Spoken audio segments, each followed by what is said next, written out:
Sounds good. Thank you, Cedric. Weak snowpack and heavy snowfall are creating dangerous avalanche conditions across Utah slopes.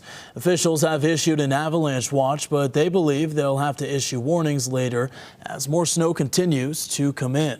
4 slides were observed on Christmas Day and another 5 were seen on Tuesday, including one that briefly buried a man in Cache County.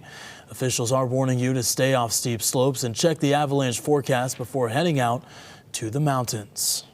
So rain in the valleys means snow in the mountains, and the snow that's falling right now is dense, it's heavy, it's water laden. It's not the stuff that makes our license plates famous, and it's accompanied by very strong winds. So that combo is overloading pre-existing weak layers, especially on mid and upper elevation slopes facing the north half of the compass. If you decide to head out into the backcountry, Gordon says you need to be ready to assist in your own rescue and carry the proper emergency gear with you at all times.